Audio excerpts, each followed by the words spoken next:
आज वीडियो बहुत ही अच्छी होने वाली है क्योंकि आज हमारे साथ एक नए मेहमान भी हैं। तो आज की वीडियो आप पूरी देखिएगा। मैं पूरी कोशिश करूंगा कि जो मैसेज आजकल हम देना चाह रहे हैं अपने समाज को, वो मैसेज आपको मिलेगा पूरा, जो कि हमारे संविधान को लेकर है। और भी बहुत सारी चीजें हैं जो कि हमारे साथ हैं। तो चलिए शुरू करते हैं। नमस्कार दोस्तों, मैं प्रतीक कुमार एडवोकेट आज आपका नई वीडियो में एक स्वागत करता हूं। आज हम बात करेंगे संविधान की। आज हमारे साथ एक हमारे नए मेहमान हैं जो कि सोशल वर्कर भी हैं और बहुत ही जाने माने न्यूज़ चैनल्स में भी इन्होंने काम किया है। और सोशल वर्क में इन्होंने बहुत ही देश के लोगों को योगदान दिया है। तो आज हम शुरुआत करते हैं अपने मेहमान के साथ जिनका नाम है तरुण बांडा जी। तो नमस्कार सर, मैं आपका स्वागत करता हूं अपने चैनल पे। Thank you Prateek ji, thank you so much. जी नमस्कार। जी। आज हम अपने व्यूअर्स को बताना चाहेंगे कि जैसे कि हमारे कॉन्स्टिट्यूशन में है आर्टिकल 32। तो आर्टिकल 32 को आज हम आपके साथ डिस्कस करेंगे। तो आप थोड़ा सा बताइए सर, आर्टिकल 32 के बारे में, जो हम मेरी ऑडियंस देख सके, आम जनता तक जो मैसेज आप देना चाहते हैं वो आम जनता तक मैसेज पहुंच सके। बिल्कुल प्रतीक जी, जो आर्टिकल 32 हमारे जो हर नागरिक को एक article 32 supreme court of India guarantee देता है, जो मूल अधिकारों के हनन को रोकने के लिए, प्रोटेक्शन ऑफ फंडामेंटल राइट्स जिसे हम कहते हैं। तो वो हमारा भारत का संविधान, कॉन्स्टिट्यूशन ऑफ इंडिया, एक भारत के आम नागरिक को भी उस लेवल का संरक्षण देता है आर्टिकल 32 से, जिसमें उसके मूल अधिकारों का हनन रोका जा सके। तो ये ताकत हर एक नागरिक को मिली है, यही हमारे संविधान की खूबसूरती है। और आज के मौजूदा दौर में इसकी जरूरत और इसकी अवेयरनेस की खास जरूरत है। और आपका ये प्लेटफॉर्म, जो आपका यूट्यूब चैनल है, मैं आशा करता हूँ आपके ज्यादा से ज्यादा दर्शकों तक पहुंचे और आर्टिकल 32 के बारे में ज्यादा से ज्यादा ज्ञान है जो लोगों को प्राप्त हो। जी, मैं तो अपने आप को भाग्यशाली समझूंगा कि आपसे मैं जुड़ा हूं और आपने आज मेरे साथ एज ए गेस्ट आपने अपीयरेंस दी अपनी। और बहुत ही अच्छा है क्योंकि डॉक्टर बी आर अम्बेडकर साहब ने जो आर्टिकल 32 है उसे पूरे कॉन्स्टिट्यूशन को कहा है कि ये उसकी आत्मा है। हम जब लॉ स्टूडेंट थे तो जी हमें भी ये बात बताई गई थी कि डॉक्टर बी आर अम्बेडकर साहब ने इस चीज़ को बताया था कि आप जब कानून पढ़ रहे होते हैं तो संविधान में हार्ट एंड सोल का जो ओहदा आर्टिकल 32 को दिया गया है तो वो अपने आप में ही बहुत ही महत्वपूर्ण है। तो इसी चीज़ को हम डिस्कस भी करेंगे। और मैं कोशिश करूंगा कि आपके साथ एक अच्छी लंबी सीरीज अपने चैनल पे चलाई जाए, ताकि आपने जो एक सोशल वर्कर जो आप अपने समाज में आप अवेयरनेस फैला रहे हैं, तो मैं एक छोटा सा योगदान मेरे यूट्यूब चैनल के माध्यम से आपके द्वारा जाएगा। तो आज हम बात भी करेंगे आर्टिकल 32 में। और जैसे कि मेरा आपसे दिन में डिस्कशन भी हुआ था कि सीनियर सिटीजन्स को भी लेकर हम बात करेंगे। और बात करते हैं स्टेट की, तो एक कॉन्स्टिट्यूशनल राइट भी आता है आर्टिकल, जो कि 226 है, जो कि पावर देता है हाई कोर्ट्स को। उसके ऊपर भी हम डिस्कस करेंगे। तो जी जी। आजकल जैसे आप माहौल देख ही रहे हैं सर कि पूरा सिस्टम आजकल कहाँ जा रहा है, वो सब एक तरफ गोदी मीडिया है और भी सब चीजें सामने आ रही हैं। तो फिर कहाँ जा रहा है ये देश अकॉर्डिंग टू द, हम अगर संविधान की बात करें तो। हाँ बिल्कुल। देखो प्रतीक जी, जो हमारे देश में संविधान की जो खूबसूरती है, हर व्यक्ति को, हर आम नागरिक को, जो टैक्स पेयर है, उसको वो लेवल दिया है डेमोक्रेसी ने, लोकतंत्र में, ताकि वो ही राजा है। जे पब्लिक सर्वेंट जो है, जो एडमिनिस्ट्रेशन में जो बैठे हैं ऑफिसर साहबान, वो कहीं ना कहीं वो आम नागरिकों को, आम लोगों के जो राइट्स हैं उसको दरकिनार करके चल रहे हैं। और आम लोगों को तो वो ऐसे क्रश कर रहे हैं उनके राइट्स, ताकि उनका कोई ऊपर, वो पब्लिक सर्वेंट होके, वो जो ऑफिसर, वो अपने सबॉर्डिनेट के नहीं है, वो कहीं ना कहीं वो जनता के ऑफिसर ज्यादा बन रहे हैं। ये चीजें उन्हें समझने लायक है, वो जनता की सेवा के लिए हैं। जो जी ऑफिसर साहबान है, चाहे वो एडमिन पोस्ट पे हैं, चाहे कोई जूनियर पोस्ट पे हैं, ये चीज समझने की जरूरत है।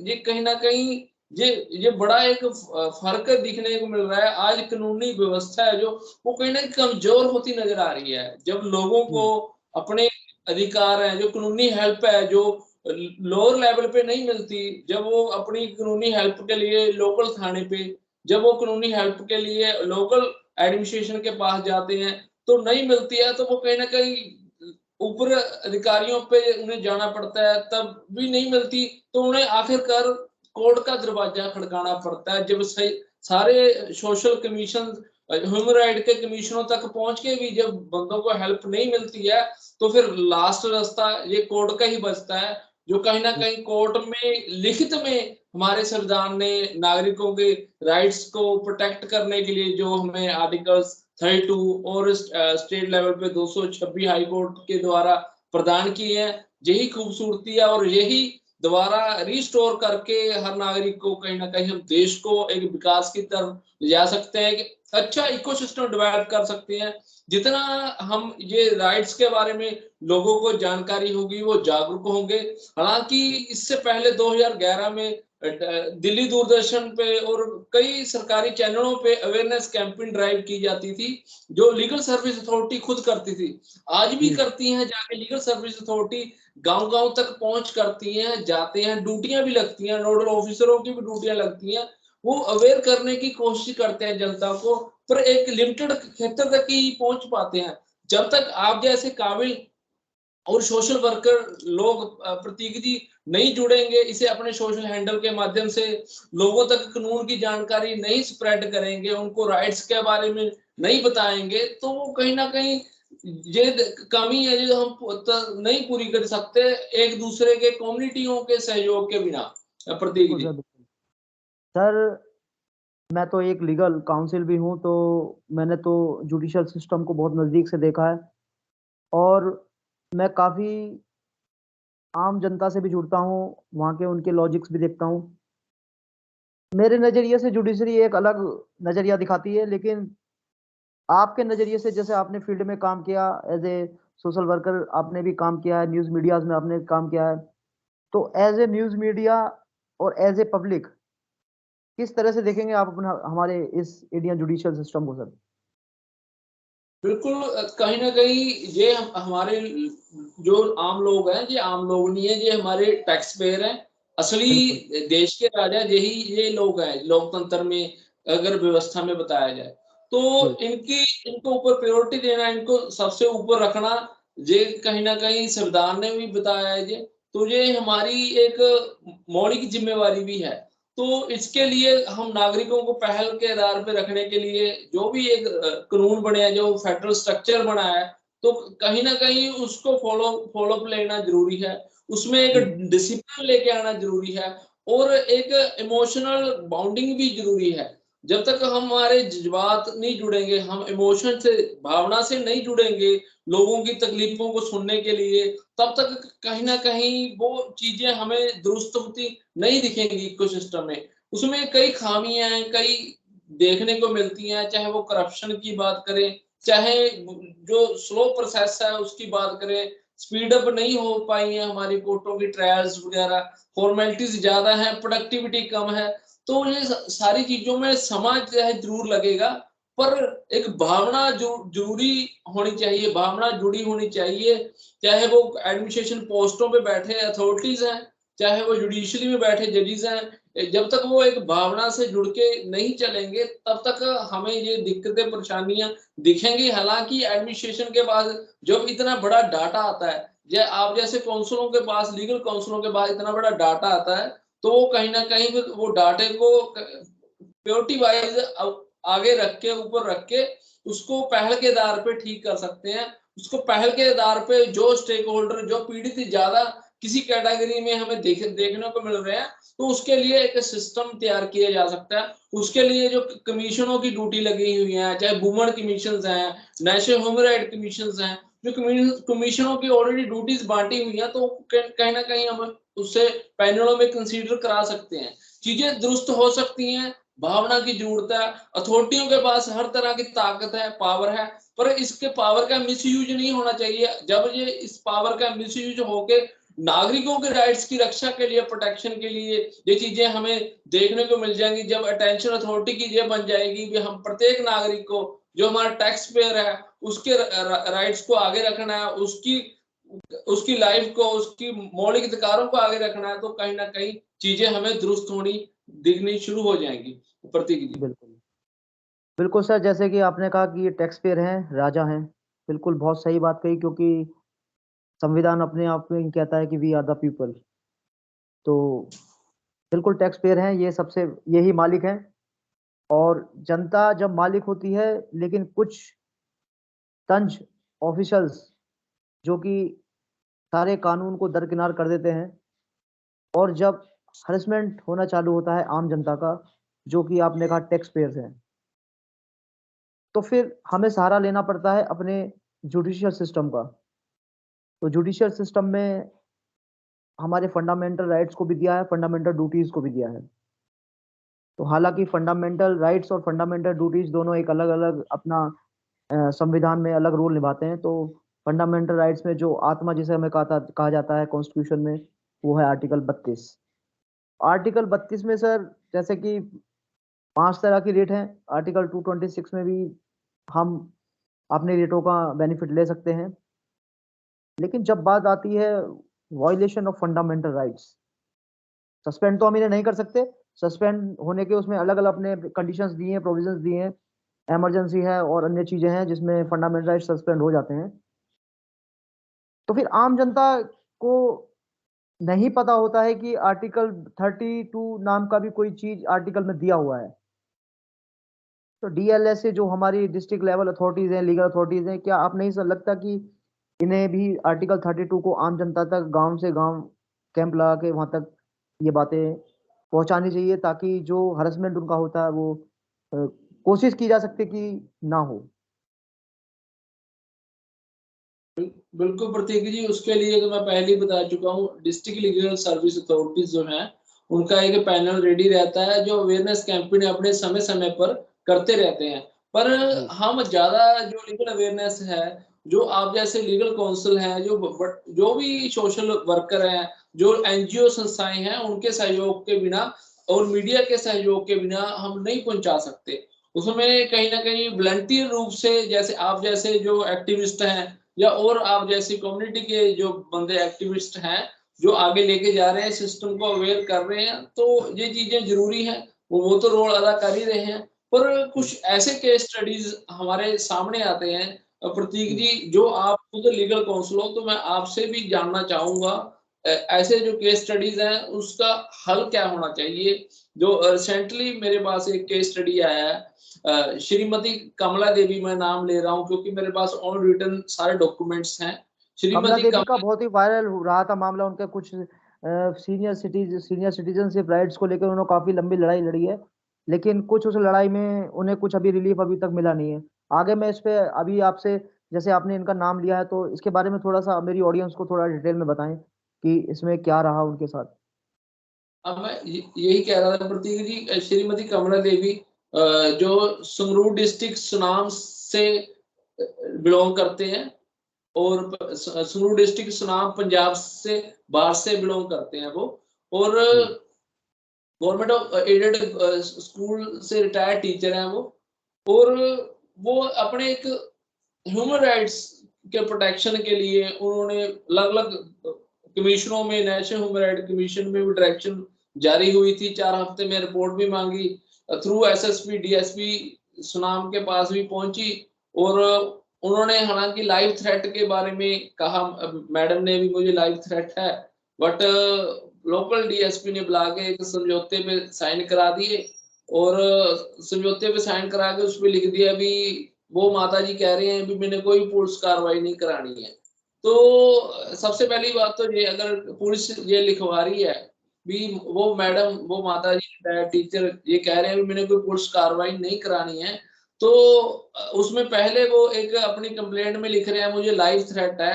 तो वो अपोजिट पार्टी, वो इनोसेंट है, गिल्टी है, वो आपराधिक मानसिकता की है नहीं है, वो उसके बारे में वेरीफाई तो पुलिस ने करना ना। एक एक हम बिल्कुल किराएदार भी कोई रख ले, पड़ोस में आ जाए, उसकी वेरिफिकेशन भारत सरकार की जो गाइडलाइंस है, होम मिनिस्ट्री की गाइडलाइंस है, उसमें बताया जाता है भी आप उनकी वेरिफिकेशन करवाएं। अगर कोई बिल्कुल कोई सीनियर सिटीजन कह रही है अभी मुझे आपराधिक षड्यंत्र रचे जा रहे हैं, लाइफ थ्रेट बता रही है, तो उसकी मुडली जो बंदे की पर्सनैलिटी को जांचना, ये तो पुलिस का ही काम है ना। तो वो कैसे कह सकते हैं पुलिस कार्रवाई वो डिमांड नहीं कर रही है पीड़ित जो। जी।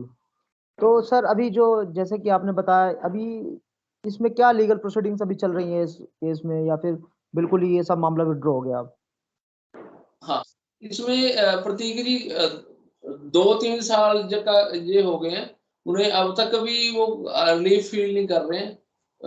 जुलाई अप्रोक्स मेरे आईडी है 2020 का ये केस है, जुलाई अगस्त का केस होगा। और आज देख लो 2023 का भी अभी नवंबर चल रहा है, तो 2.5-3 साल हो गए हैं जी। वो महिला ने पहले national human right commission Delhi में भेजी थी अपनी कंप्लेंट, जो उन थ्रू 3 काउंटरों से मार्को के एसएसपी संगरूर डीएसपी सुनाम के पास आई। वहां उसे समझौता कर दिया, रिलीफ कोई मिला नहीं। उसे अपना घर छोड़ के लॉक लगा के पहले उस वो 8-7 महीने आर्मी कॉलोनी में रही, मिलिट्री कॉलोनी में, जहाँ 24 घंटे का पहरा रहता है अपनी जी। जान की हिफाजत के लिए। जी। और उस जब वहां तक भी उसे थ्रेट फील हुआ तो उसे अपने हार के रिश्तेदारों के पास रहना पड़ा। अकेले रहना उसे खतरा हो गया, और उसकी फैमिली वाले बंदे जो अब्रोड चले गए थ्रेट परसेप्शन से। और सारा मामला टॉप ऑफिशियल के निगाह में चल रहा है, राइटिंग में दे रखा है। और इवन की डिस्ट्रिक्ट शहंशाह साहब ने को भी जब उनके जो फैमिली वालों ने रिप्रेजेंटेशन दी, तो उन्होंने डीसी और सेक्रेटरी को डायरेक्शन जारी की।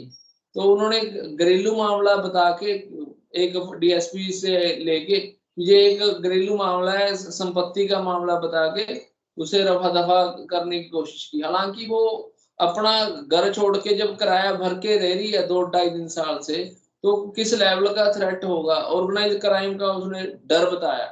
तो उसका बेटा ऑलरेडी जो नौकरी पेशे वाला बंदा था, नौकरी डिसकंटिन्यू करके उसके साथ भागा फिर रहा है, और अलग अलग जगह वो अपने आप को शेल्टर ढूंढ रहे हैं। तो वेरी डेंजरस। तो इस लेवल पे जाके भी अगर उसे कोई हेल्प नहीं मिलती है, वेरी शेमफुल। और हाई कोर्ट में जब उन्होंने रीच कर ली, हाई कोर्ट में 226 में सरकारी वकील ने जब रिट दायर की, और उनके विदाउट हर कंसेंट वो केस विड्रॉ कर लिया उन्होंने। जब केस विड्रॉ कर लिया, उन्होंने बार दोबारा से लिख के दिया कि मेरे से कंसेंट ले बिना कर लिया, और ऑपोजिट पार्टी पे 751 का एक एफिडेविट दिलवा दिया डीएसपी सुनाम से। तो वो तो महिला वहां रह भी नहीं रही, वो तो कहीं और रह रही है। वो कह रही है मैं कहीं और भी रह रही हूँ 100 किलोमीटर 200 किलोमीटर डिस्टेंस पे, वहां भी जी। उसे थ्रेट परसेप्शन आ रहा है। तो कहीं ना कहीं वो 751 तो बनती नहीं है, वो तो ऑर्गेनाइज क्राइम का जो सीन है उसकी प्रॉपर इंक्वायरी बनती थी, जो चीजें की नहीं। उस महिला का इतना पैसा वो खर्च हो गया, जिसने उन्होंने क्राइम में भर के निकालना पड़ा, और सेफ्टी अब भी फील नहीं कर रहे हैं वो। और मेंटली हरासमेंट टॉर्चर उन्हें अलग किया जा रहा है। तो वेरी शेमफुल। और सीधा पुलिस की मिलीभुगत चल रही थी। उनके फोन है जो ट्रैक करके उस लोकेशन पे जो आपराधिक मानसिकता वाले बंदे पहुंच रहे थे, और तो पहुंच के कहीं ना कहीं कोई जानी नुकसान भी होने का डर था, कोई ऑर्गेनाइज क्राइम का भी डर था। एक बार उनकी गाड़ी के पीछे क्रेन ने भी कोई चोट मारी थी। तो काफी चीजें हैं ऐसे खुलेआम। जब उनका कागज पूरा सर्कुलेट हो गया स्टेट लेवल पे, और मीडिया में भी कॉन्फ्रेंस कर दी उन्होंने, तो उन्हें रिलीफ बनता था। अगर फिर भी रिलीफ नहीं मिल रहा, तो अपराधियों को इसमें शय मिलती है। बिल्कुल सर, बिल्कुल। तो सर ये जो मामला चल रहा था, इनके साथ अब तक थ्रेट्स मिल रही थी, तो किन लोगों से इनको थ्रेट थी जो अब तक इन्होंने इतना बड़ा मामला बन गया और कोई रिलीफ इनके हाथ अभी तक नहीं लगी है मैडम पे? हाँ, ये इसमें प्रतीक जी वो एक इनके नजदीकी कोई पड़ोस में था, कोई वो उनकी प्रॉपर्टी लेने की टेंशन थी। तो इनकी कोई पुश्तैनी प्रॉपर्टी थी जिसमें ये रह रहे थे, और वो प्रॉपर्टी वो बंदा ऑफर कर रहा था इनके रिलेटिव को, रिश्तेदारों को भी मैं खरीदनी है। और इन्होंने कहा भी हमने तो बेचनी नहीं, मेरी तो रहने की छत है। तो वो बंदे ने फिर फोर्सफुली इनका जीना हराम कर दिया, टॉर्चर की, हरासमेंट की, जब उन्होंने लिख के दे दिया, उन्हें पता लग गया भी अभी लिख के दे दिया फंसेंगे, तो फिर ऑर्गेनाइज क्राइम पे जानी नुकसान पे उतर आए। तो ये सारी चीजें हैं, क्योंकि वो बंदा एक फॉर्मर रजिस्ट्रार था किसी डीम यूनिवर्सिटी का, सेंटर की डीम यूनिवर्सिटी का फॉर्मर रजिस्ट्रार था, उसका पॉलिटिकल इन्फ्लुएंस था काफी। तो वो सारी चीजें हैं वो फिर देखने को मिल रही हैं। और इसमें पॉलिटिकल बंदे जैसे कूद जाते हैं, सीनियर सिटीजन है, पॉलिटिकल बंदे भी साथ दे देते हैं, फिर तो शर्म की बात है ना जी ये। जब बिल्कुल फिर सर, भी बिल्कुल। उन्हें एड ना मिले, कोई हेल्प ना मिले प्रॉपर, तो वेरी शेमफुल। और ये सारा सिस्टम नंगा हो गया, ऊपर से लेकर पूरे सिस्टम में चीजें जब सर्कुलेट होगी, मीडिया में भी आ गई, अब एक दूसरे का चेहरा देख रहे हैं, उन्हें पता है उन्होंने क्या किया है। और फिर बाद में उस महिला को फिर इंटरनेशनल प्रोटेक्शन का एक कागज यूएनओ भेजना पड़ा, अभी कल को कोई नुकसान होने का डर है, ताकि वो यूनाइटेड नेशन में उन्होंने भेज दी सारी डिटेल्स अपनी, भी देखो इस लेवल पे मुझे रिलीफ नहीं मिल रहा। हालांकि मुझे वो चीजें इतना मैं डीपली मेरे को याद नहीं है कि ऐसे मामलों में जहाँ फंडामेंटल राइट्स का वायलेशन होता है तो यूएन, जैसे कि अमेरिका ग्रीन कार्ड भी डायरेक्टली अवेल उनको प्रोवाइड करा दी है कि आप आइए हमारे यहाँ रहिए, आपको एक रिस्पेक्टफुल लाइफ यहाँ दी जाएगी। कहाँ तक इसमें सच है मेरे को नहीं है जानकारी, तो आप फील्ड में रहे हैं, जैसे कि आप सोशल वर्कर हैं तो आपको इसकी जानकारी ज्यादा होगी, तो मेरी ऑडियंस को और भी जो आम जनता है, जो एडवोकेट्स हैं, मेरे साथी हैं, वो देखेंगे तो उन्हें पता लगना चाहिए कि हाँ इस तरह का भी प्रोग्राम यूएन के द्वारा है। तो थोड़ा सा इस पे अपना विचार दीजिएगा मुझे। हाँ बिल्कुल प्रतीक जी, उसमें ह्यूमैनिटी के ग्राउंड पे वो देते हैं, वो शेल्टर देते हैं। और इसमें लास्ट मेरे पास एक केस सुनने को मिल रहा था, कोई महिला थी, उसके लड़कियां हो रही थी, लड़कियों को जन्म दे रही थी, 3-4 लड़कियां हो चुकी थी, और सौरा परिवार में उसे तंग किया जा रहा था। तो ना तो वो वापिस उसके मायके वालों की आर्थिक तौर पे इतनी सॉलिड साउंड थे, वो उसकी हेल्प कर पाए, उसे रख पाए, ना उसे वहां रहने दिया जा रहा था। तो फिर कहीं ना कहीं उनके जो डॉक्यूमेंट प्रोसेस कराने के बाद उसे उन्हें अमेरिका माइग्रेट होना पड़ा। तो कई चीजें हैं, देखो आजादी से जीने का, मूल अधिकारों का कहीं ना कहीं हर बंदे को राइट है, जो अपना अच्छे से जीवन आजादी से under the constitution of India जी सकते हैं। पर अगर फिर भी उन्हें रिलीफ ना, राहत ना फील हो, और अपने डर सहम में रहे, और सोशली उनका बाइकआउट करने की कोशिश की जाए, कम्युनिटियां यूज हो जाए, तो वेरी शेमफुल। इसमें क्या है, पंजाब में ये चीजें देखने को ज्यादा मिल रही हैं। देखिए जी कम्युनिटियां जो है, जो सभाएं बनी हुई हैं, उसमें कोई ना कोई सभाओं का बंदा, जिस समाज का है, जिस बरादरी का है, वो कहीं ना कहीं अथॉरिटियों में बैठा ही होता है। तो वो कहीं ना कहीं बिल्कुल उस बिल्कुल। से वो उनको इन्फ्लुएंस करते हैं। जब इन्फ्लुएंस करते हैं तो कमजोर वर्ग के राइट्स तो फिर क्रश होंगे होंगे। वो तो जी बिना पहले कमजोर इसलिए है, उसकी कोई सिफारिश नहीं है। वो सिफारिश नहीं है तो अथॉरिटी के पास ही जाएगा, हाथ जोड़ेगा, ये मेरी हेल्प की जाए। जब अथॉरिटी भी नहीं सुनेगी तो फिर वो कहाँ जाएगा, फिर जी। इंटरनेशनल प्रोटेक्शन ही मिलेगा। जब कोर्ट जाएगी, कोर्ट कोर्ट के वकील भी उसके राहत दिलाने की बजाय उसके केस को विड्रॉल कर लें, तो फिर कहाँ जाएगा। सीनियर सिटीजन हो, घुटनों से आ जा हो, स्टिक लेके तुर रहा हो, पब्लिक ट्रांसपोर्ट पे जा रहा हो, तो फिर वेरी शेमफुल। अगर फिर भी उसे रिलीफ ना मिले तो फिर हम किसकी गलती माने इसमें, बिल्कुल। तो प्रतीक। आप अभी किस नजरिए से देखेंगे हमारा article 32, article 226, senior citizen rights, और ये हमारी स्टेट और सेंटर की गवर्नमेंट्स, कैसे फिर इन तीनों को कैसे आप डिफाइन करेंगे जब इस तरह से ये माहौल अगर हिंदुस्तान में या हमारे भारत देश में बन रहा है, तो फिर किस तरह से आप देखेंगे इसे, कैसे अपने व्यूज में इसे डिफाइन करेंगे आप? बिल्कुल देखो, मैं तो पहले ही डिफाइन कर चुका हूँ प्रतीक जी। हमारे जो देश के नागरिक हैं, जो मूल भारतीय सिटीजन हैं, तो उनके जो अधिकारों की रक्षा करना हमारा मूल कर्तव्य है। चाहे वो संविधान के ये आर्टिकल 32 226 जो है हाई कोर्ट के द्वारा इस प्रोटेक्शन दी जाती है, या जो हमारे कमीशन बने हुए हैं वो भी हेल्प करते हैं, एनजीओ संस्थाएं भी हेल्प करती हैं, इनका रोल अदा होना चाहिए। उस पे गंभीरता दिखानी अथॉरिटियों को जरूरी है। अगर अथॉरिटियां जिनके पास वो कोई बेबस सिटीजन है, जो क्योंकि एक पहली बार तो एक वुमन औरत है वो, और औरत होने के बाद सीनियर सिटीजन है, और सीनियर सिटीजन कैटेगरी में होने के बावजूद भी उसे दर-दर की ठोकरें खानी पड़े, और अथॉरिटी जिनके पास जा रही है वो ही ऑपोजिट पार्टी के साथ रल के आपराधिक षड्यंत्र रचे, उन्हें टॉर्चर कराएं, तो फिर तो रक्षक ही भक्षक हो गए, तो फिर कहाँ से रिलीफ मिलेगा, तो फिर कहाँ जाएगा। तो ये तो हमारे देश के लिए जो कानूनी व्यवस्था को वो कमजोर करने की बात है ना जी। ये तो फिर जिनको ये संवैधानिक ताकतें बख्शी गई हैं, जो जो कॉन्स्टिट्यूशनल पावर का जो मिसयूज कर रहे हैं, ये तो शर्म की बात है ना। तो फिर इनको कंट्रोल करना भी जरूरी है, चाहे वो मीडिया के रूप से कंट्रोल किया जाए, क्रिटिसाइज करके किया जाए, या जो भी तरीका बनता है उन पे जो प्रशासनिक कार्रवाई तो फिर उन पे बनती है ना, जो कर, ताकि वो आगे किसी के राइट्स का हनन ना करे, अपनी पावर का मिसयूज ना करे। प्रतीक जी। जी। तो सर, जैसे कि अभी आपने कहा कि क्या अभी संविधान की बात चली है, तो हमारे देश में तो जुडिशरी का बहुत ही पावरफुल माना जाता है। और अपने आप में देखा जाए, जो कि हम प्रोफेशन से जुड़े हुए हैं, तो जुडिशरी अपने आप में बहुत ही पावरफुल है। और इसमें लोग ये नहीं है कि आम जनता डरती है इससे, तो अच्छे अच्छे लोगों की डर जो है अंदर बैठा रहता है कि अभी ये मामला अगर कोर्ट में चला जाएगा तो ये हो जाएगा, और फिर परेशानियां अलग सामना करने पड़ेंगी।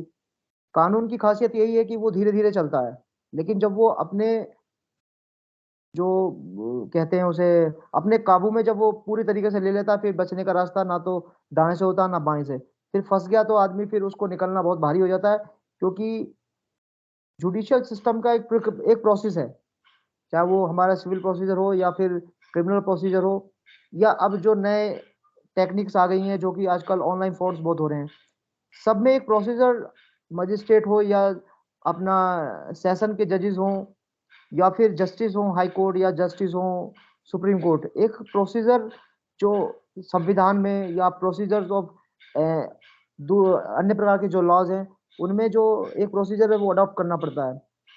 मैं तो मानता हूं कि हमारे देश का जुडिशियल सिस्टम काफी स्ट्रांग है, क्योंकि मैं उससे बहुत ही नजदीकी से जुड़ा हुआ हूँ।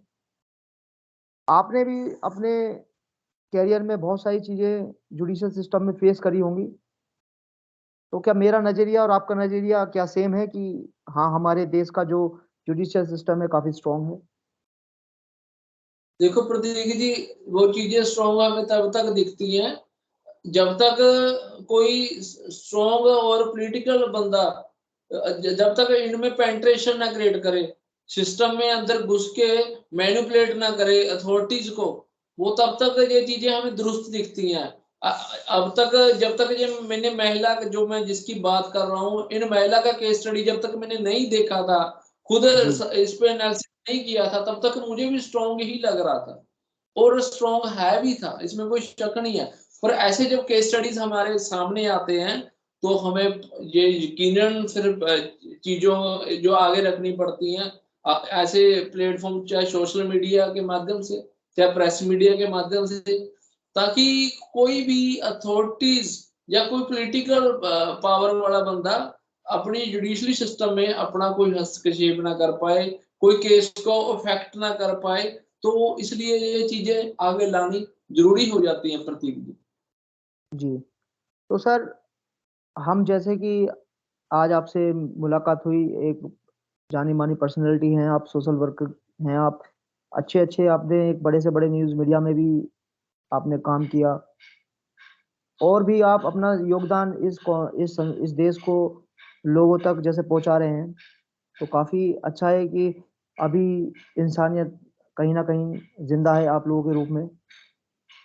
तो सर, अभी हाल फिलहाल में अब मैंने भी देखा है, अब तो वर्चुअल कोर्ट्स का भी जमाना आ गया है। वर्चुअल कोर्ट्स में अब तो तमाम दुनिया भर की यूट्यूब्स और क्या नाम है आपकी फेसबुक वगैरह, जितने भी सोशल मीडियाज पे जाना पब्लिक इंडिविजुअली जा रहे हैं। तो मैंने देखा है, अभी मैंने कई जस्टिस हैं जो कि काफी पॉपुलर आजकल सोशल मीडिया पे भी चल रहे हैं। अब कितनों का नाम ले, तो नाम लेना तो मेरे भी बस में नहीं है, क्योंकि काफी एक लंबी चौड़ी लिस्ट है। देखा मैंने तो उसमें अभी सीनियर सिटीजन्स की जब बात करते हैं, तो सीनियर सिटीजन्स के लिए भी काफी अच्छे अच्छे जजमेंट्स आए हैं, रिलीफ भी डायरेक्ट मिली है। और हमारे लिए बहुत ही जरूरी हो जाता है कि सीनियर सिटीजन्स के राइट्स को बचा के चलना, क्योंकि सीनियर सिटीजन बहुत ही, इनके बिना नहीं चल सकता। आप इनकी गाइडेंस के वगैरह चलेंगे, या इनकी गाइडेंस के बगैर अपना मन इधर उधर हो गया, या फिर आप अपनी रियल लाइफ में भी देख लीजिए कि अगर सीनियर सिटीजन्स का आपको साथ नहीं होगा तो डेफिनेटली आप कहीं नहीं बढ़ पाएंगे आगे भी। क्योंकि सीनियर सिटीजन्स का रोल जितना यंग का है उससे कहीं ज्यादा सीनियर सिटीजन्स का है। तो काफी जजमेंट इस पे आए, काफी जस्टिस ने अपने अपने स्ट्रॉन्ग डिसीजंस इस पे दिए। हालांकि आपने भी पढ़ा होगा, देखा भी होगा, तो फिर आप कैसे बताएंगे कि सीनियर सिटीजन्स के लिए अभी भी और भी राइट्स देना जरूरी बन गया है? बिल्कुल प्रतीक जी, जो हमारे पास केस सामने आया सीनियर सिटीजन का ही केस था, इसलिए हमें बात आगे रखनी पड़ी। और पंजाब में अभी खास करके अभी लास्ट एक रिजल्ट आया था, जो जुडिशरी में जजेस न्यू कमर जो जजेस आए हैं, उनको काफी मीडिया के द्वारा ग्लोरीफाई किया जा रहा था। तो जी। वो ग्लोरीफाई करना और उनके जो भी न्यू कमर जजेस थे उनको ग्लोरीफाई करने के बाद उनके जो पेरेंट्स को दिखाना या उनकी इकोनॉमिकली बैकग्राउंड दिखाना, तो ये चीजें कहीं ना कहीं हमें गलत नजर आती हैं, क्योंकि जजेस के लिए तो ऑलरेडी एक जुडिशरी में कंस्ट्रेंट होती हैं, वो सोशली विचर ही नहीं सकते हैं, सोशली ओपनली पार्टियों में नहीं जाते हैं, उनके लिए कोई ना कोई कंस्ट्रेंट्स होती हैं, ताकि वो किसी भी केस में इफेक्ट ना हो पाए, उन पे किसी का इन्फ्लुएंस ना हो पाए, वो इंडिपेंडेंट बॉडी है और अपना सही जो केस की मेरिट पे डिसीजंस दें, ऑर्डर दें, जो भी है। तो अगर उसे पंजाब में जैसे हम देख रहे थे, चीजें ग्लोरीफाई करके दिखाने की कोशिश की जा रही है, तो वो कहीं ना कहीं चीजें हमारे सामने आ रही हैं। अगर उन्हें पेरेंट्स की एक दिखा रहे हैं साथ में, रेफरेंस क्रिएट होती है प्रतीक जी, जो जी। उनके पेरेंट्स हैं, कि कोई भी ह्यूमन बीइंग पर्सनैलिटी, चाहे वो अथॉरिटीज में जजेस में है, तो अपने पेरेंट्स के इन्फ्लुएंस में तो होती हैं। अगर उनको उनके पेरेंट्स को ओपन मीडिया में रख के ऐसे रेफरेंस क्रिएट करेंगे, या कोई भी बंदा उन तक कोई रीच करे, या किसी भी तरह का कोई केस का इफेक्ट होने की एक आशंका बन जाती है। तो ये चीजें दुरुस्त होनी चाहिए। जजेस एक इंडिपेंडेंट बॉडी है, इनको आइसोलेट ही रखना चाहिए।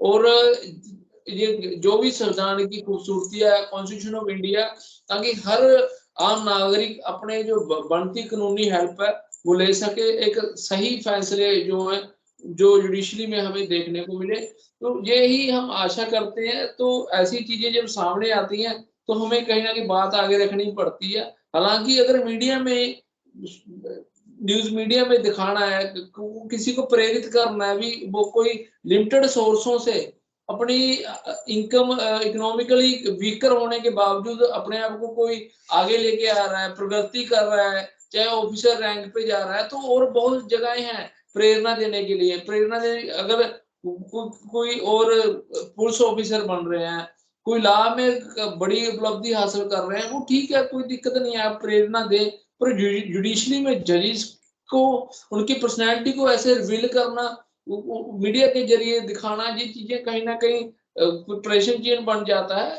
क्योंकि वो एक हम माई लॉर्ड कहते हैं, दूसरा भगवान होते हैं ये जजेस, जो किसी बिल्कुल। अपने फैसले से किसी की भी जिंदगी है वो संभाल सकते हैं, जिंदगी चेंज कर सकते हैं, सही बिल्कुल। डिसीजनों से मेरिट के आधार पे। वही वाली बात हो गई कि डॉक्टर अगर जान बचाता है तो फिर जुडिशियल सिस्टम आदमी को इज्जत से जीने का एक सम्मान देता है। तो ये आपने बहुत ही अच्छी बात कही कि वो एक बहुत ही इंडिपेंडेंट और पावरफुल बॉडी है, वो उनको इतना शो ऑफ नहीं करना चाहिए। बिल्कुल, बहुत ही अच्छी बात मुझे लगी आपकी। अभी आपने देखा होगा कि हमारे यहाँ भी, यूपी में भी आपने देखा होगा कि लॉ एंड ऑर्डर कैसा है। कुछ कहते हैं कि अच्छा है, कुछ कहते हैं कि और क्राइम रेट बढ़ गया है। ये हर स्टेट में अपना अपने इश्यूज होते हैं।